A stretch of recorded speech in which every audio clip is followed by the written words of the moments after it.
क्या प्रधानमंत्री एक बैसाखियों के सहारे सरकार चलाएंगे? हम नहीं चाहेंगे कि तीसरी मर्तबा इस देश के प्रधानमंत्री नरेंद्र मोदी बने। वो 10 साल में बिल्कुल नाकाम साबित हुए हैं और किसी हद तक आप देख भी रहे हैं कि जो 400 पार की बात कर रहे थे, आज तो सिमट के रह गए वो। मेरे ख्याल से जो माहौल था देश में, बीजेपी को इतनी भी सीटें नहीं आनी चाहिए थी। उनको हम लोग, अगर ये लोग सही काम करते तो 150 में सिमट देते हैं लोगों को। सवाल मुझे साथ लेते या नहीं लेते, मुझे से कोई फर्क नहीं पड़ता, मगर एक बना बना माहौल था। बीजेपी को सरकार नहीं बनाने से हम रोक सकते थे। तो लोग ये समझ रहे थे कि इनविजिबल है, इनविजिबल को होता नहीं है। दोस्तों, बुजुर्गों, नौजवान साथियों, अस्सलामु अलैकुम वरहमतुल्लाहि वबरकातुहू। साथियों, मैं आज आपको एक बड़ी खबर सुनाने वाला हूं और चुनावी नतीजे भी आ चुके हैं, पर अभी डिसाइड नहीं हुआ है कि किसकी सरकार बनने वाली है, या इंडिया की या इंडिया गठबंधन की। तो साथियों, ये भी देखना बाकी है, पर मैं आज आपको एक ओवैसी साहब का बयान दिखाने वाला हूं, जिसमें कि ओवैसी साहब ने कहा है कि इंडिया ने क्या कमियां की हैं, इसकी वजह आज उनको भुगतान भरना पड़ेगा। साथियों, जो उनसे कमियां हुई हैं वो कमियां कौन सी हैं और ओवैसी साहब किसको सपोर्ट करने वाले हैं, ये भी देखना होगा। तो साथियों, पहले देखिए इस वीडियो के अंदर, इस वीडियो को बिल्कुल भी स्किप ना करिए, लास्ट तक जरूर देखिए, क्योंकि ओवैसी साहब ने इस इंटरव्यू के दौरान कमियां के बारे में बताया। क्या कमी इंडिया गठबंधन से हुई है, वो कौन सा फैसला उनसे गलत हो चुका है। तो आइए देखते हैं वीडियो के अंदर। 10 साल से बीजेपी की सरकार है और पिछले, खासतौर से पिछले 5 साल में 2019 से 2024 तक जो बीजेपी की हुकूमत के नाकारकर्दगी, उनके गलत फैसले, अवाम दुश्मन फैसले, किसानों को तंग करना, नौजवानों को रोजगार से महरूम कर देना, महंगाई को कंट्रोल नहीं करना, चीन जो हमारी ज़मीन पे कब्जा करके बैठा है उस पर आंखें बंद कर लेना, तो ये ऐसी चीज़ें थी जो अवाम में चल रहा था इसके सिलसिला। और फिर 400 का नारा देने के बाद संविधान को खतरा, और ये बात अवाम में चले गई। ख़ास तौर से जो लोग बाबा साहब अम्बेडकर से मोहब्बत करने वाले हैं, संविधान के ऊपर नाज करने वाले हैं, तो ये सब चीज़ें उनके लिए महंगी पड़ी हैं। और बहुत से लोग, मुझे लगता है कि जो ये समझ रहे थे बीजेपी नहीं हारेगी, अब आप देखेंगे कल से उनका और ग्राफ गिरेगा। सर, आप प्रेस कॉन्फ्रेंस में भी बार बार पूछा गया, आप क्रेडिट क्यों नहीं देते हैं इंडिया अलायंस को और कांग्रेस को इस सियासी सूरत हाल के लिए? मेरे ख्याल से जो माहौल था देश में, बीजेपी को इतनी भी सीटें नहीं आनी चाहिए थी। उनको हम लोग, अगर ये लोग सही काम करते तो 150 में सिमट देते हैं लोगों को। तो ये मेरा मानना है, क्योंकि इतना ज़बरदस्त माहौल था बीजेपी को हराने के लिए। मगर बहुत से लोग, चाहे बोलिए अब तो खैर अब पोस्टमार्टम कर रहे, ऐसा होगा, मगर ये बेहतरीन मौका था। आप ये कहना चाहते हैं कि इंडिया अलायंस ने ठीक से घेरा नहीं? अगर आपकी राय लिए होते या आपको नहीं, सवाल मेरी राय का नहीं है। सवाल मुझे साथ लेते या नहीं लेते, मुझे से कोई फर्क नहीं पड़ता, मगर एक बना बना माहौल था। बीजेपी को सरकार नहीं बनाने से हम रोक सकते थे और जनता भी चाह रही थी, तो शायद उसमें हम लोग नाकाम साबित हुए। मगर अब हमको तो ब्लेम नहीं कर सकते आप। एक बात साबित हो गई कि इस देश में कभी मुस्लिम वोट बैंक नहीं था, ना कभी रहेगा।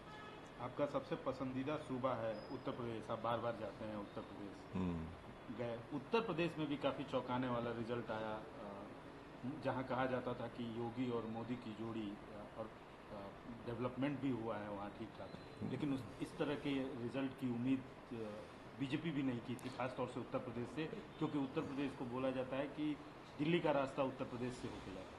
नहीं, इसीलिए तो मैं कह रहा हूं कि एक बेहतरीन मौका पूरे देश में था बीजेपी को मुकम्मल हराने का, चाहे उत्तर प्रदेश हो, बिहार हो, या देश के बड़ी बड़ी प्रदेश हो। तो उत्तर प्रदेश में जाहिर है अब लोग ये समझ रहे थे कि इनविजिबल है, इनविजिबल को होता नहीं है। जब इंदिरा गांधी को लोग हरा सकते हैं, जब बड़े बड़े नेताओं को हरा सकते हैं, तो ये लोग क्या हैं।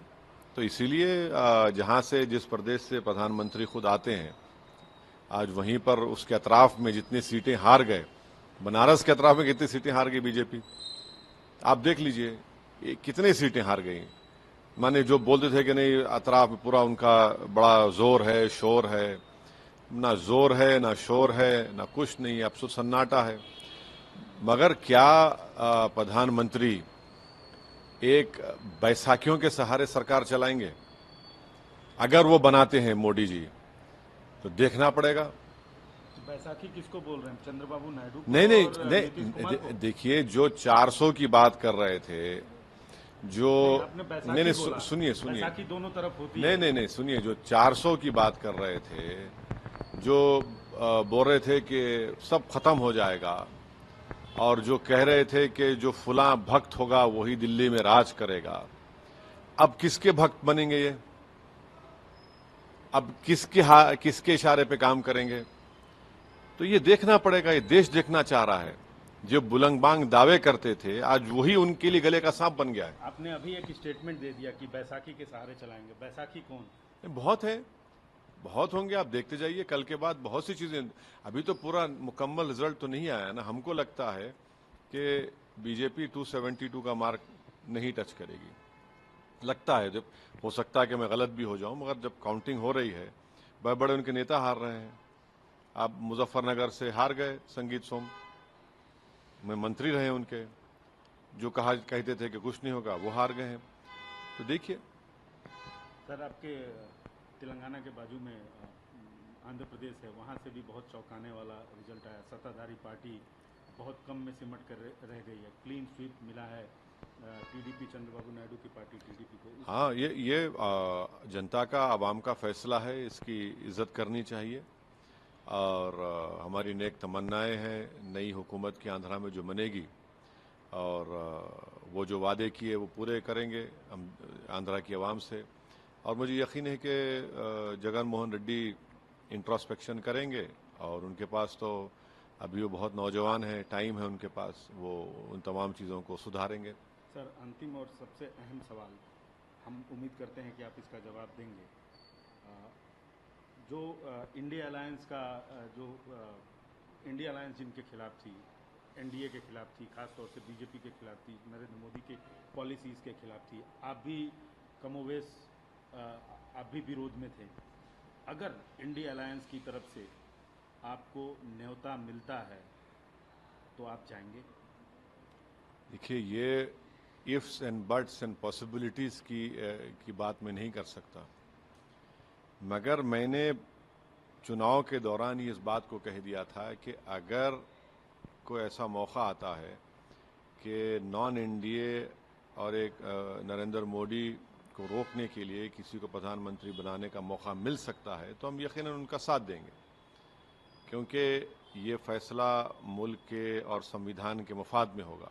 अब ये आएगा नहीं आएगा नहीं मालूम, मगर अगर आप हमारा रिकॉर्ड देखेंगे 10 साल से 2014 से 2024 तक, शायद मैं वाहिद एमपी और पार्टी हम हैं जो नरेंद्र मोदी की पार्लियामेंट में हर बिल की मुखालिफत की। तो अब ये मैं तो उसका हिस्सा नहीं हूँ, ना मेरी कोई दुनिया ख़त्म होने वाली है अगर मुझे मौका मिलता है, नहीं। मगर लेकिन इनडायरेक्टली आप कह रहे हैं कि आप नहीं नहीं कोई कोई इनडायरेक्टली डायरेक्टली नहीं कह रहे हैं। हम ये कह रहे हैं कि हमने डायरेक्टली पिछले 10 साल में बीजेपी का अपोज किया है पार्लियामेंट में, चाहे CAA का कानून हो, यूएपीए का अमेंडमेंट हो, ट्रिपल तलाक का बिल हो, राइट टू इंफॉर्मेशन का अमेंडमेंट हो, कई जगह पर हमने अपोज किया है उसको। तो इन लोगों को रोकने के लिए कोई सरकार अभी तो आप सपोर्ट करेंगे? नहीं, अभी क्या होगा, क्या नतीजा आएगा, अभी तो काउंटिंग चल रही है, देखेंगे जब। मगर हम नहीं चाहेंगे कि, हमने पब्लिकली इस बात को कहा है कि हम नहीं चाहेंगे कि तीसरी मर्तबा इस देश के प्रधानमंत्री नरेंद्र मोदी बने, क्योंकि वो 10 साल में बिल्कुल नाकाम साबित हुए हैं। और किसी हद तक आप देख भी रहे हैं कि जो 400 पार की बात कर रहे थे, आज तो सिमट के रह गए वो। तो मतलब चेहरा कोई भी होगा नहीं, ना ऐसा देखिए, नहीं देखिए, मतलब सब आप नहीं चाहेंगे तो किसी और को अरे सपोर्ट करेंगे ना? देखिए, चेहरा होगा नहीं होगा, उसकी जरूरत पड़ेगी नहीं पड़ेगी, ये तो पूरा काउंटिंग के बाद पता चलेगा ना। अभी कैसे बताएंगे? कोई भी ना आप बोल सकते ना मैं बोल सकता हूँ। साथियों, अभी आपने वीडियो के अंदर देखा होगा ओवैसी साहब का इंटरव्यू, जिसमें उन्होंने कहा है कि बीजेपी के अंदर कितनी कमियां रही हैं इस 10 साल के अंदर। जो लोग उनसे परेशान हो चुके थे बेरोजगारी को लेकर, महंगाई को लेकर, और जो हिंदुस्तान के अंदर संविधान को बचाने को लेकर बहुत बड़ा फैसला जो हमारी जनता ने किया है, वो देखने के काबिल था। पर साथियों, उन्होंने साथ साथ ये भी कहा है कि अगर इंडिया गठबंधन सही तरीके से चलता और सही तरीके से ये लोग लड़ते तो शायद ये सरकार को बिल्कुल भी सीटें नहीं मिलती बीजेपी को, यानी कि 150 सीटें पार भी नहीं करने देते। पर इनके अंदर कुछ न कुछ कमियां रही हैं जो ओवैसी साहब ने बताया है। साथियों, अब सबसे बड़ा मुद्दा बन चुका है कि सरकार किसकी बनने वाली है, बीजेपी की बनेगी या इंडिया गठबंधन की बनेगी, क्योंकि इसको डिसाइड करने वाले हैं नीतीश कुमार। वो किसकी सपोर्ट में जाएंगे और उनको क्या क्या ऑफर मिलने वाले हैं। तो साथियों, ये बैठक 7 बजे होने वाली है और इसका खुलासा 7 बजे के टाइम हो जाएगा। या इंडिया गठबंधन की बनने वाली है या बीजेपी फिर से आने वाली है। तो वैसे साहब ने कहा है अगर बीजेपी आती है तो वो बैसाखी के सहारे चलेगी। जो उनका दावा था 400 पार का, वो दावा उनका बिल्कुल नाकाम रहा, खत्म हो चुका है, उनका सपना टूट चुका है। अगर ये सरकार चलाते हैं तो बैसाखी के सहारे चलाएंगे। और वैसे साहब ने ये भी कहा था कि अगर हमें सपोर्ट करना है तो वो किसको करेंगे। अभी उन्होंने इसके बारे में बिल्कुल भी कोई खुलासा नहीं किया है। और साथ साथ ये भी कहा है अगर इंडिया गठबंधन सही तरीके से लड़ता तो आज ये नौबत नहीं आती, बीजेपी को सिर्फ 150 सीटों पर समेट दिया जाता। तो साथियों, आज की मेरी वीडियो कैसी लगी मुझे कमेंट करके जरूर बताएं, और सरकार किसकी बनने वाली है ये भी जरूर बताएं। फिर मिलते हैं नेक्स्ट वीडियो में। अल्लाह हाफिज।